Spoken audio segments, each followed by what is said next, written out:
All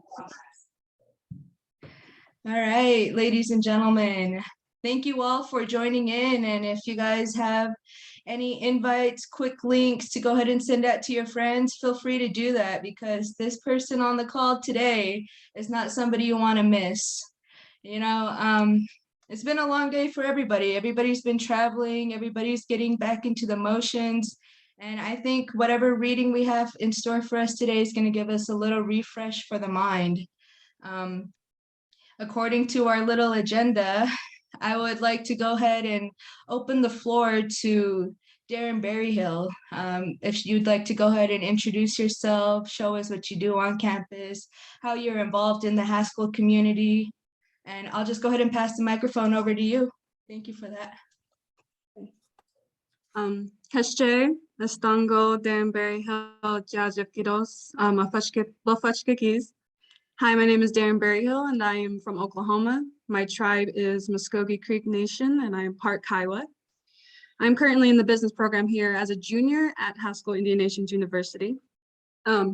Here I joined just last semester the Haskell Student Government Association, and what we do is we like to give a voice to the students on campus, you know, whatever the needs that they need for their education and their life goals.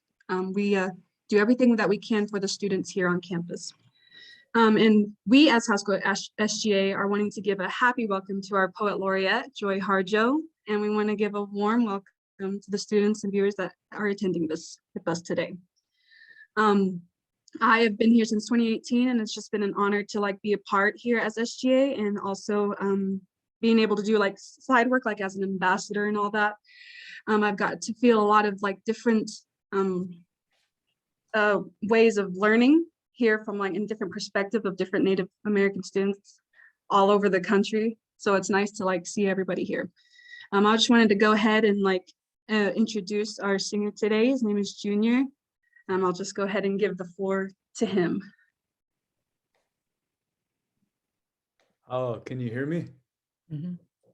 Okay, yeah, thank you for having me, and thank you, Miss Harjo, for being here with us and taking the time to share some of your words with us young Indigenous scholars. So the song that came to mind, I was reading through some of your poems, and the one that stuck out to me was 7 Generations. And so when I was reading this, you spoke of the children's bellies being full, and you spoke of recognizing the stars as a place of descendancy. And so as I was thinking this morning and looking, we come from courageous, brave, loving people. And those people, their purpose in life was us. And so as we sit here today and speak of them, they prepared this day and this moment for us, whether it is you, whether it is I, as we sit here together. And so the song kind of, it speaks about walking with a way of life that has been prepared for us, because we understand that in our culture, nothing is owned. Everything is borrowed. Everything is borrowed and to be taken care of, to be walked beside, and walked with. And it goes from our families to our children. We don't own it, but we honor it. We honor them and how we live and conduct our lives. And so this song it speaks in that way, to walk in that way with a clean mind, because we have to be clean. We have to be clean in our mind and in our heart, to be the opening to the doorway to our ancestors and to prepare a place for the generations to come. So that one day they can say that of us, you know, that their purpose was for us. And so this song kind of speaks in that way. And our songs are hard to translate in English, but our songs are something of a feeling, something of a connection of the mind and the heart. And so with that, I'll share this song, and thank you again for being here with us, and to the students and to the relatives that have tuned in from wherever you are. And to remember that seasons aren't a sad time. Seasons are a moment of growth. So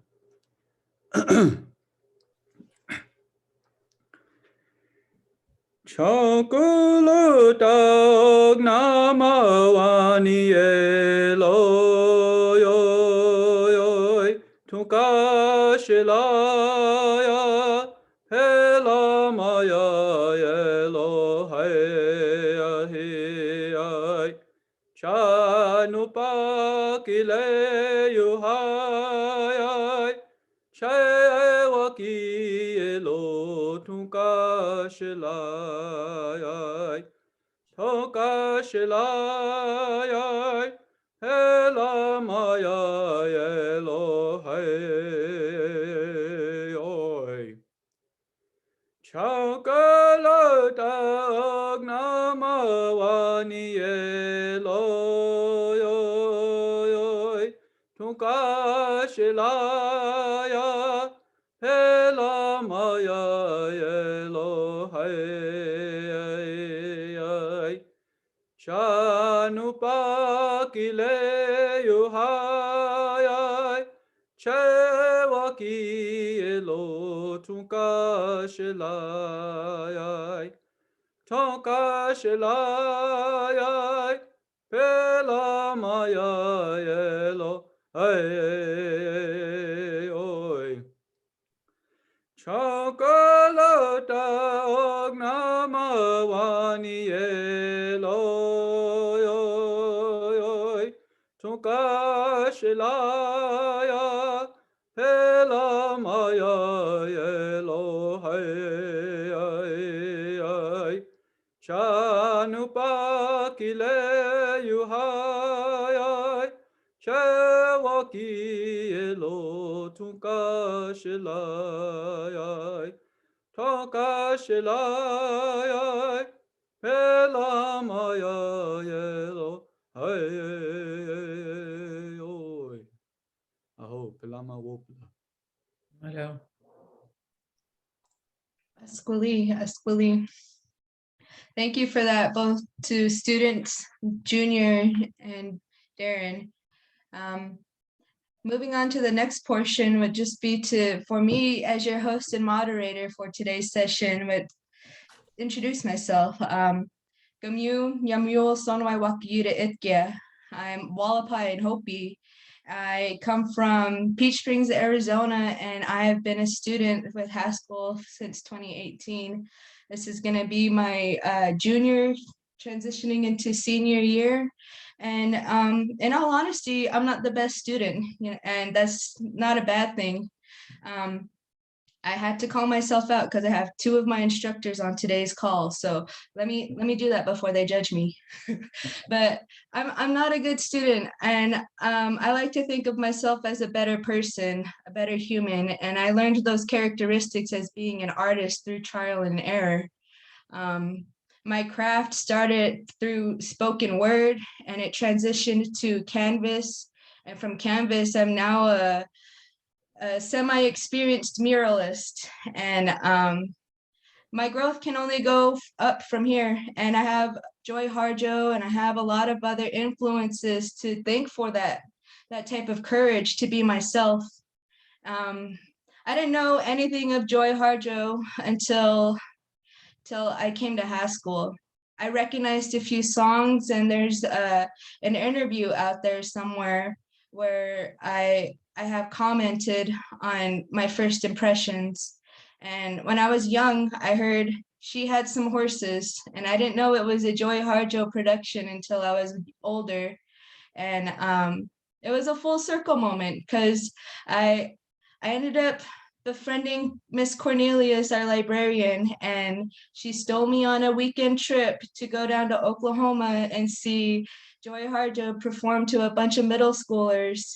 And we're just adults trying to blend in with these little kids, and you see a bunch of heads go up and up.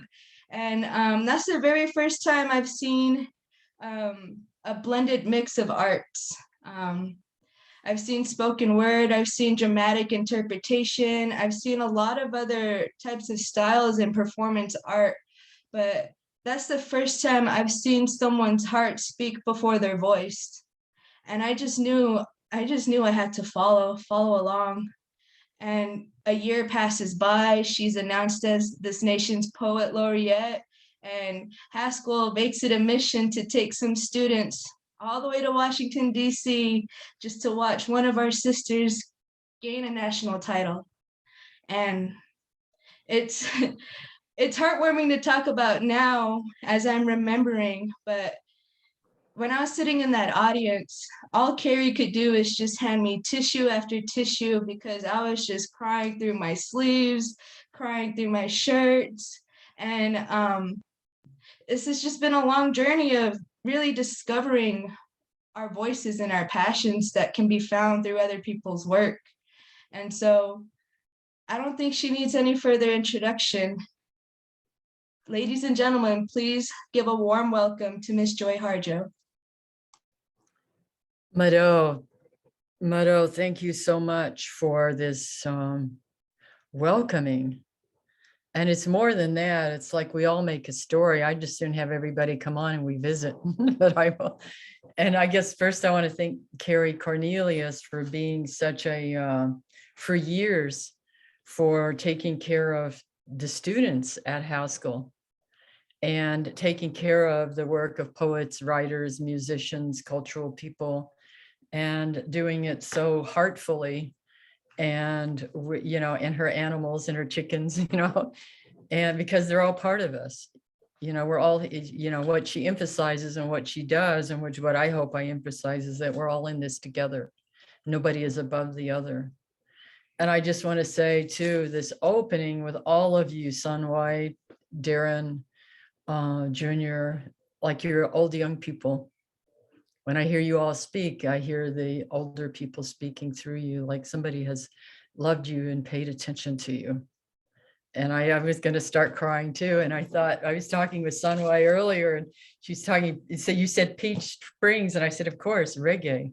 You were talking about reggae earlier. And also, so anyway, I think to start, I think what I will do is read the very last part of Poet Warrior, because I'm thinking about generations a lot. I have a new book, 2 new books coming out in the fall. One is Weaving Sundown Against a Scarlet Light, 50 Poems in 50 Years. And there's notes in the back. I realized that it was in 1972 I published my first poems. They weren't very good. They were in the student magazine, the Thunderbird magazine, but that was the start. And I've been thinking a lot, because it's been 50 years since I've published, and I keep going, is that it's about generations. I mean, poetry is a teacher. I think any endeavor we do is a teacher.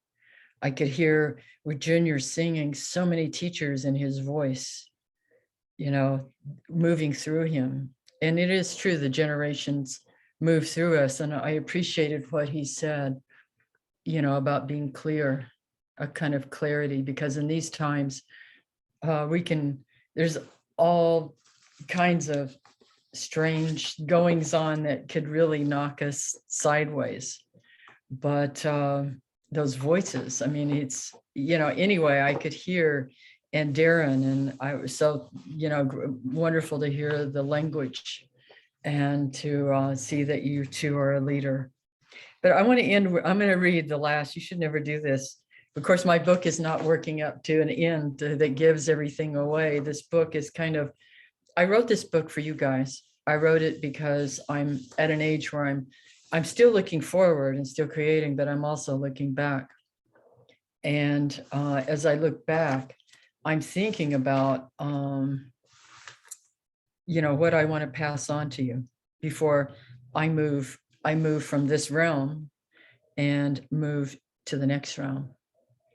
And so that's how this book came about. And it looks like I'll be doing a third one, but I haven't figured it out yet. But I wanted to read this because in this book, this character came up who is a part of me called Girl Warrior. And in the collection, in the book, she has a coming of age ceremony, which I never had. And we all need them. We all need a doorway in which we're welcomed in by the community and say, okay, now you're a woman, and this is what you need to know, and now you are a man. This is what would be helpful to you going forward. And so know that we are all with you. And so she becomes Poet Warrior. I was going to name the book For Justice, for Love, but my editor, who's always believed in me, said it should be called Poet Warrior. So that's how it got its name. But I had this dream. I wrote this during the pandemic, and we're all wondering, what was this pandemic? Were we all going to die? And we lost a lot of friends. We lost a lot of the people who know things with our people. And I know it was that way all over. And so I had this dream, and I pay attention to them. Some are like, well, you ate too much pizza, and so you have all of these strange dreams, or but some of them have a certain kind of light. Like I visit with people sometimes who have gone on, and it has a different kind of light. And this was one of those kinds of dreams. And I wrote it this way, and this ends Poet Warrior, because I was thinking about generations. And in this dream, I may wind up just telling you, in this dream, I held my 7th generation granddaughter in my arms.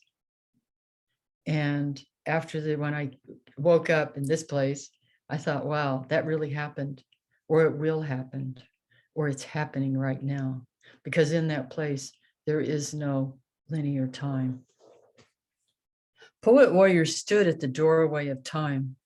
She held the child of the 7th generation in her arms, adjusted the soft blanket to see her face, to glimpse what this one was bringing with her to share. In the way she took every child, grandchild, and great-grandchild into her arms to welcome them, to bless them during her time walking on the earth. Poet Warrior smiled as she thought, she looks Japanese. She resembled her daughter, Rainy. Poet Warrior sang into the baby a song that would give her strength and sustenance, and would always call her ancestors to stand behind her, no matter the trials, no matter history and heartbreak. Then she walked with her into time to deliver the baby to the earth story that needed her. And that's how this book ends. But I've been at the births every time I can. I try to be there at the births of my children and great-grandchildren, and somebody always comes in with you. Somebody always accompanies the baby into the story. So I wanted to say that I'm a, what would you call it? I was almost a Haskell student. I guess I applied. Haskell Rascal, that's what they would call you. Haskell what? Haskell Rascal. Yeah. But what happened, I don't know what, I wound up going to UNM, but I remember, I think I started at UNM in 1971. And I remember getting a letter saying, where are you? Basically, from Haskell, where are you? You didn't show up.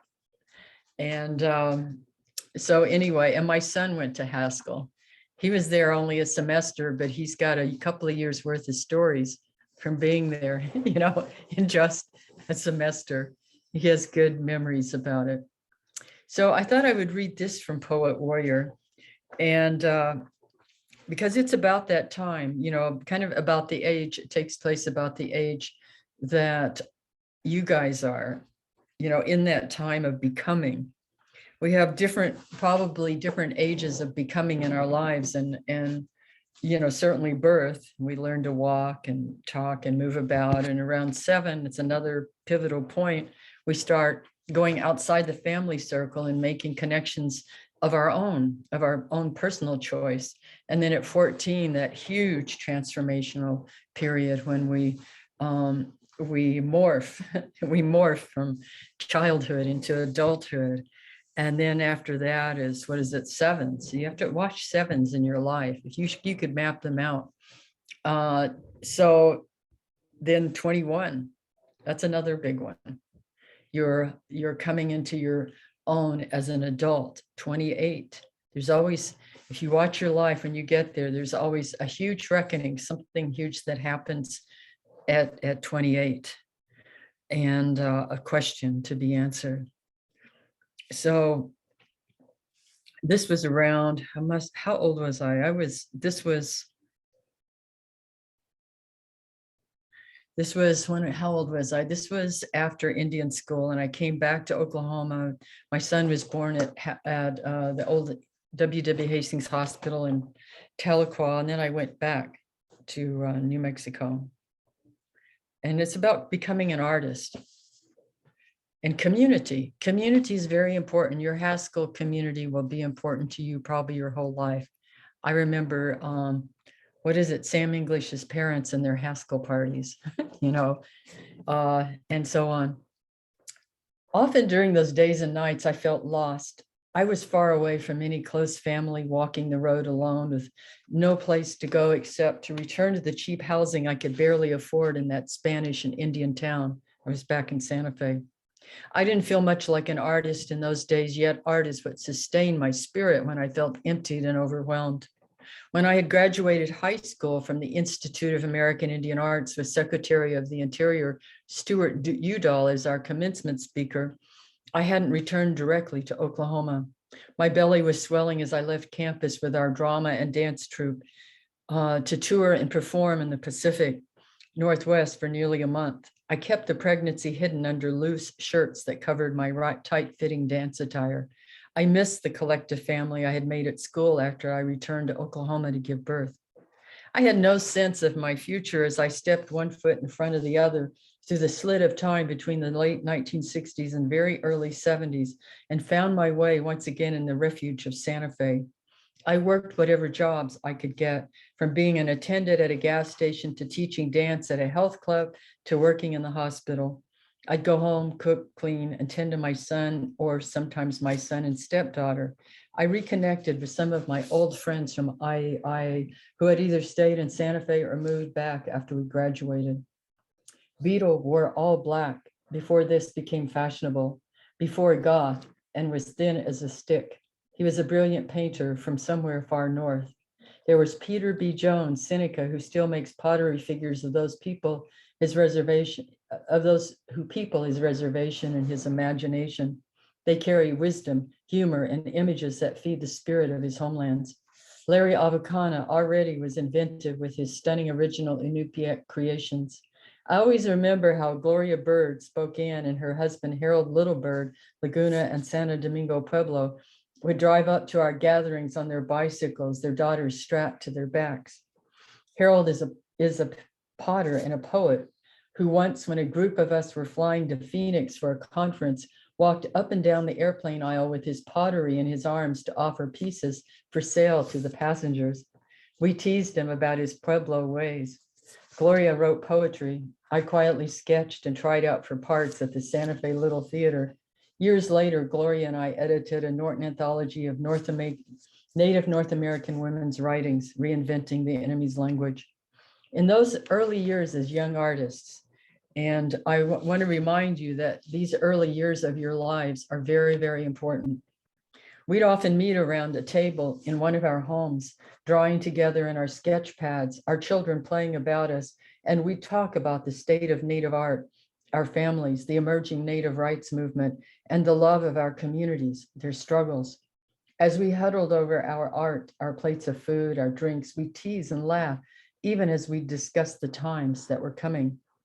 We all knew those who stayed close to home, who were keeping our cultural ways together despite the pressure to change. Many were our kin. They were the ones who used our languages, interacted with plants, and knew the seasonal essence of our living. They stayed close to the earth and kept the earth's altars. They humbly kept our teachings safe. As we discussed among ourselves, we began to consider ourselves to be a kind of hybrid, not the confused, worn-out trope of Indians caught between two worlds, but committed artists rooted in our individual tribal nations who created within a dynamic process of cultural, conceptual interchange of provocative ideas, images, and movements. We agreed, for instance, that we could be inspired by Jimi Hendrix, by his artistry and his conceptual performances. We could borrow or be inspired, just like the mainstream artists who have always shared across time and cultures. We could merge outsider sounds and ideas with our classical tribal expressions and make fresh musical art. We talked about how our painting teacher, Fritz Scholder, was influenced by the painter Francis Bacon, whose images emerged from the shadow parts of a post-World War II imagination. Those disturbed symbolic images fitted our experiences. We could find our own symbols and interpret racialized post-colonial rage to creatively express the despair of generational grief and loss.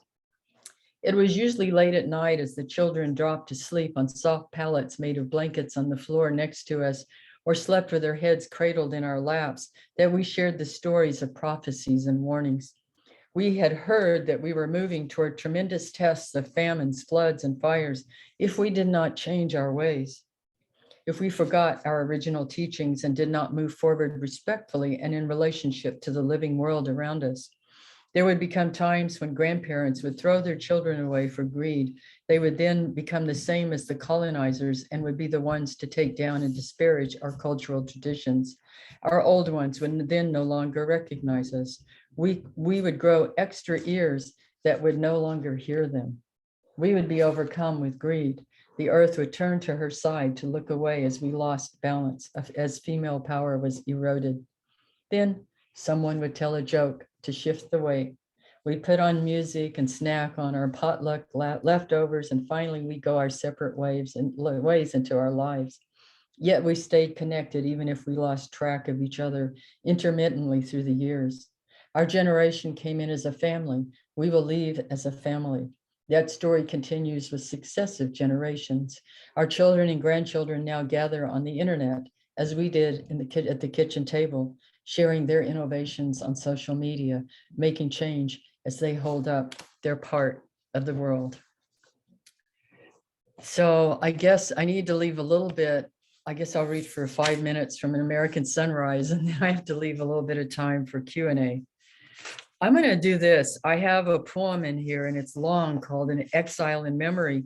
This book came about when I went, I took a job in Tennessee because I wanted to. My husband's also Muskogee Creek. We're both a Geobova ceremonial ground, but we had all these stories and places. We know a lot of the places our families came from before removal.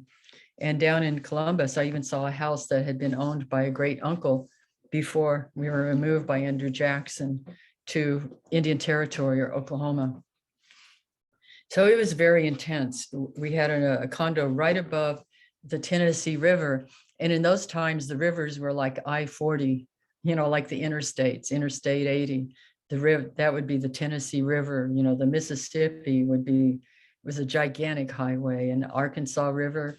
And people traveled, music, culture travels along those rivers. Anyway, it was so strange to go and be in a place that was our stories came from and our people, and to go there and we weren't there. What was even stranger was to be excited about going back home, which was in the place they fought hard not to go to. And I come to poetry and writing because of those contradictions. How do you make sense of them? And this whole book came about when I stood looking out into the beautiful trees, and my spirit asked me, what did you learn here? Because I knew we were going back, and I had that conflict trying to figure out, well, my people are back there, our people, but this is our people too. These lands and these plants are our people too. So I wrote this poem, Exile of Memory, and it's several sections long, but to make it into a song that I'm working on, I shortened it, and I like the short version. It's a different poem, so I'm going to read the short version, which is not the one you'll find in your books. It's called Exile of Memory, and I don't have the melody, or I would sing it. Exile of Memory. Do not return. We were warned by those who know things. You will only upset the dead. They will emerge from the spiral of little houses lined up in the furrows of marrow and walk the land. There will be no place in memory for what they see. And then what, you with your words in the enemy's language, do you know how to make a peaceful road to human memory? And what of angry ghost of history? Then what? We loved our trees and waters and the creatures and earths and skies in that beloved place. We are still in mourning. The children were stolen from these beloved lands. Their hair was cut, their toys and handmade clothes ripped from them. They were bathed in pesticides and now clean, given prayers in a foreign language to recite as they were lined up to sleep alone in their army-issued cages. Grief is killing us, anger tormenting us, sadness eating us with disease. Our young women are stolen, raped, and murdered. Our young men are killed by the police or killing themselves and each other. The old Mvskoke laws outlawed the Christian religion because it divided the people. We who are relatives of panther, raccoon, deer, and the other animals and winds were soon divided, but Mvskoke ways are to make relatives. We made a relative of Jesus, gave him a Mvskoke name. When it is time to leave this place of return, what will I say I found here? There were deer standing near us under the parted, misted sky. As we watched, they smelled for water. Green light entered their bodies from all leaved things they ate. We could hear our ancestors as we climbed up to the edge of destruction. In the dark, we felt their soft presences at the edge of our mind, and we heard their singing. We saw Mother Earth, Igana Jaga, in labor. Her womb tightened with a need to push. There is no word in his trade language, no words with enough power to hold all this we are becoming. I can almost hear the song. I'm working on that song with John Williams, Native Roots and Poetic Justice. We're starting to write new songs. Maybe I'll read one more and then we'll go into the Q&A. Oh, let's see. I could read a rowdy one. I'm going to read this one. Well, maybe not. I won't read that one. That one you kind of need to hear it. It's a song called Rabbit Invents the Saxophone. Oh, let's see.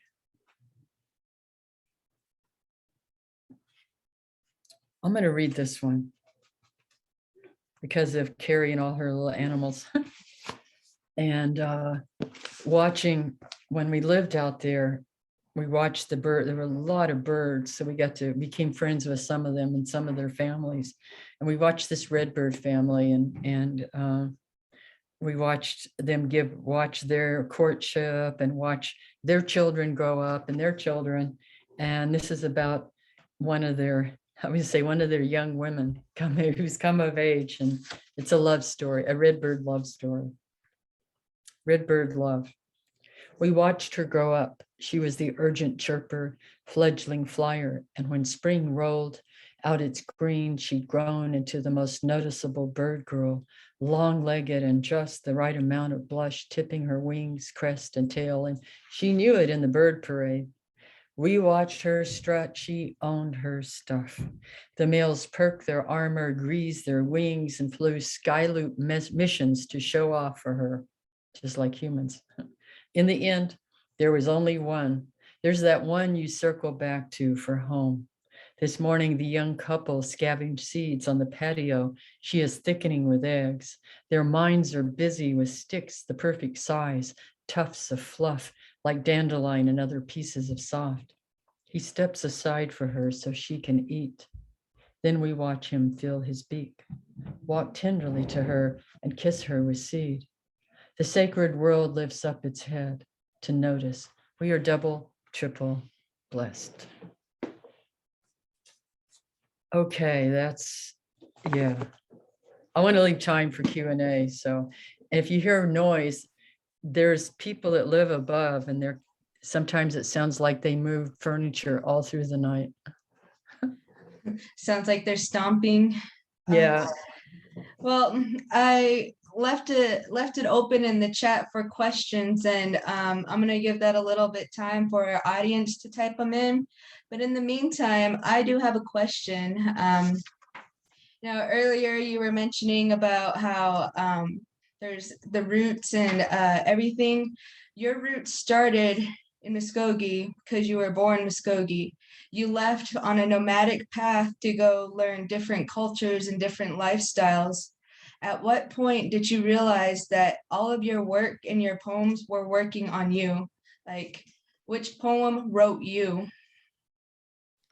Oh, that's an interesting question. That might be my third memoir. Yeah, I mean, yeah, the root is Muskogee.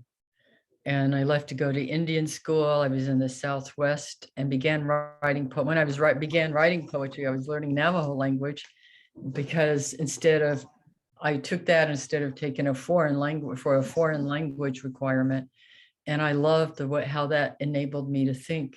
Just like I'm learning my own language, I've been learning it. I'm not a very good language learner, but I try. Mhm. And it opens up a whole different ways of thinking.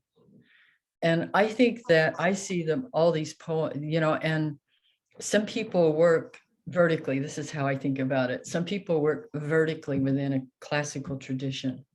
Mhm. Sometimes I long for that. Sometimes I wish that, okay, there was a tradition in which I was doing everything I'm doing and putting together, and I was just working in it. And there's parts of that. I mean, I think of Jane Cortez, who had a jazz band with her son playing drums, who was Ornette Coleman's son, and then I think of all these other people who've done what they've done.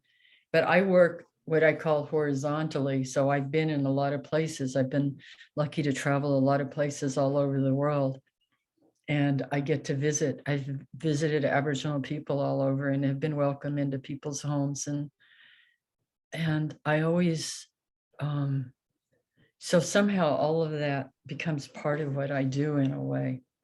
So I feel like sometimes I always think, well, I want a map of the soul. Mhm. What does the soul look like? And sometimes I think that's what these poems are. They become part of a map of the soul. But I always knew I would come home. I always knew. I came back to help my mother when she was about ready to pass. And within a month, I had moved back here. And that didn't surprise me. I knew it was, New Mexico has been a home to me. I told Deb Holland that I have dual citizenship with New Mexico and Oklahoma, but because my kids are there, they marry in Navajo, and my grandkids, great grandkids, but Oklahoma, I had to come back here, and I'm very active in my community. It's important to me, and it's always been important to me, even if I was way out in Hawaii racing outrigger canoes.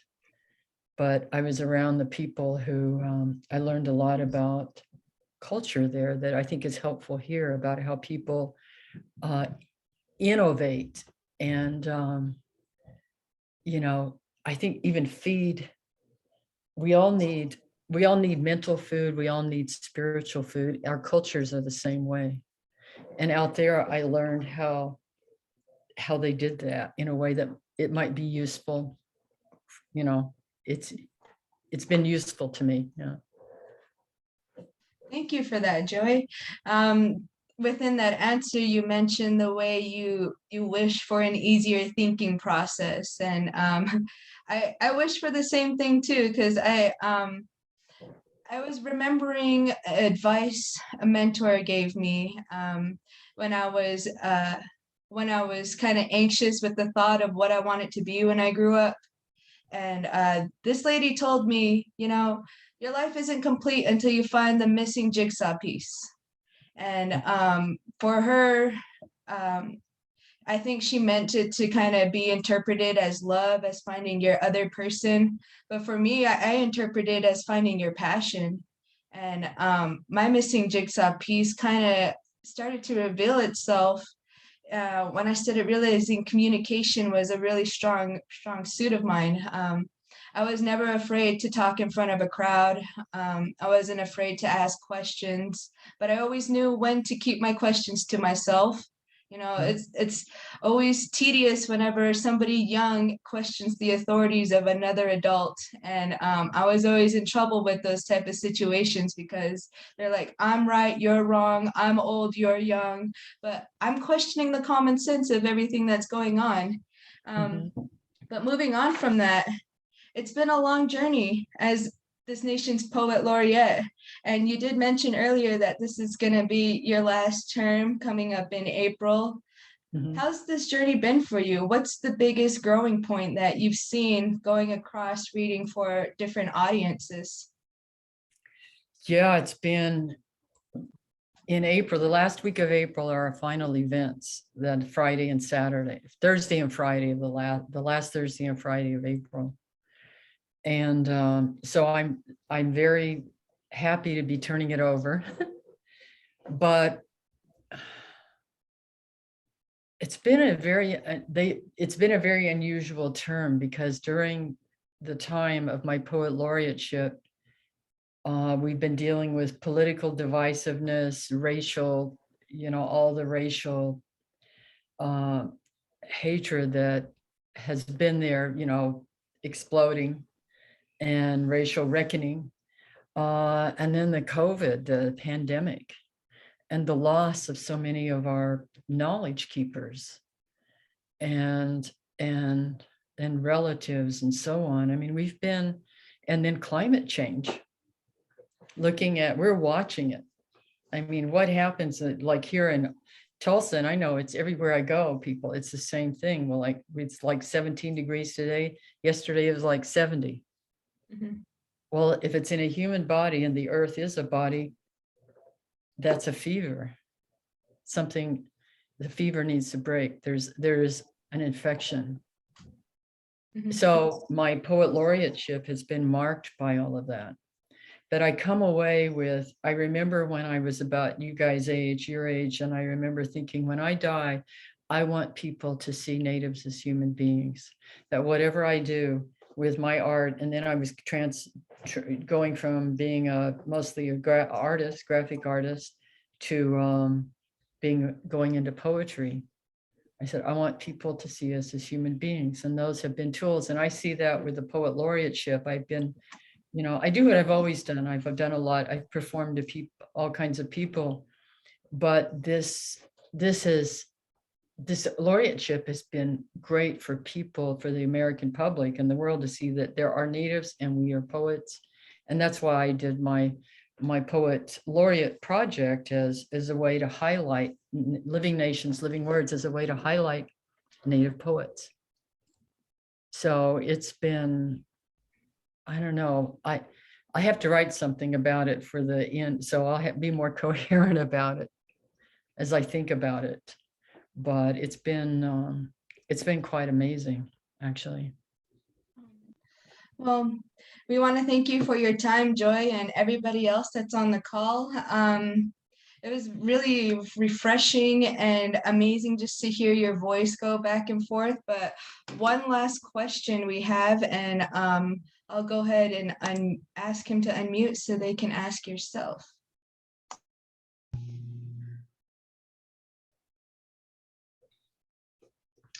Hey, Joy, it's good to meet you. I really enjoyed your work. Yeah, like flipping through American Sunrise, there's always like a story that poem that I thought was like, oh, this is my favorite poem. Like, then I flip the page and do it again and again. I'm really going through American Sunrise. So thank you for writing it. So I've seen some common motifs throughout your work, including, indigenous stories, a lot of ecology, a lot of contemporary history. Are there any other influences that you would see, I guess, that aren't very common throughout your work that you'd like to share? Other influences. Well, I think about what's always motivated me is justice and healing, and so that's always somewhere in there. And of course I've read, I came up reading, like a lot of Native poets my age, we really like the work of Pablo Neruda, a Chilean poet. You know, there's always, in any work, there's always what I call poetry ancestors, or people that you've read who've gone before. And I wouldn't have been, I was so influenced too by like the novelist and poet. A lot of people don't know her poetry, Leslie Marmon Silko's poetry, or James Welch, Blackfeet poet. And sometimes, you know, I like feeling those people in my poems, knowing that their influence, or sometimes I'll even use a phrase that kind of echoes something that you don't always know, but I know what it is. There's a line in one of my poems, not in here, called Swimming. Oh, it's in the poem Deer Dancer. And I have the poem Swimming into Praise of Nations, which was part of a line. It wasn't exact, of the poet, the Oneida poet, Roberta Hill. And so sometimes I have to think of where that weave is here. Sometimes those will be tucked in. It's sort of like playing jazz. If you play saxophone and you improvise, sometimes you kind of improvise, you might play back a refrain of a song or somebody you've heard. Like I'll put in Coltrane refrains often when I play, or Three Blind Mice. You know, sometimes I'll be playing away and then I'll play da da da. Everybody da da da da da da da da da. It's the same thing, I think, with writing too. We do the same thing. It's like these little patterns and echoes that come in, that kind of connect you and remind you of people who have walked the road with you, or have been your teachers, or so on. I was going to try to find something exactly in here.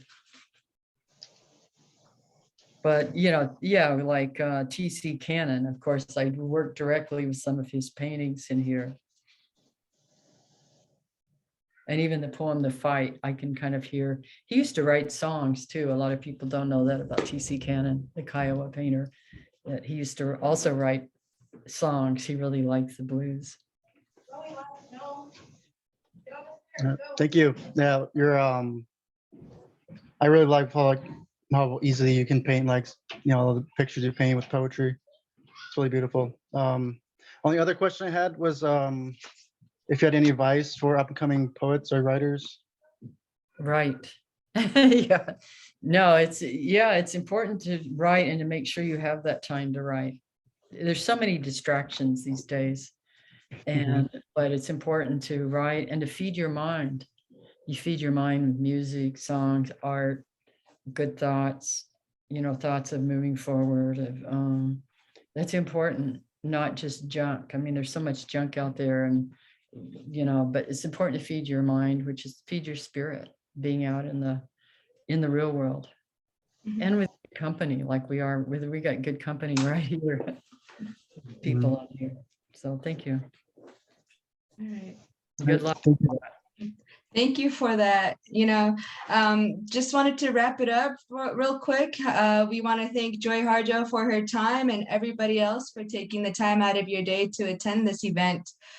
Don't forget, she has another reading tonight at 7 p.m. CST. That will be through a Crowdcast event.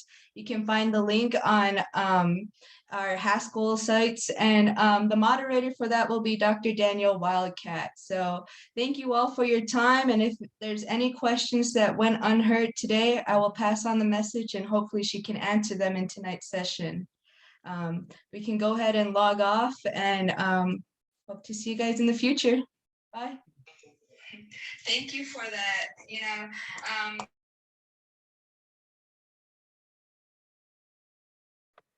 Tuksha ake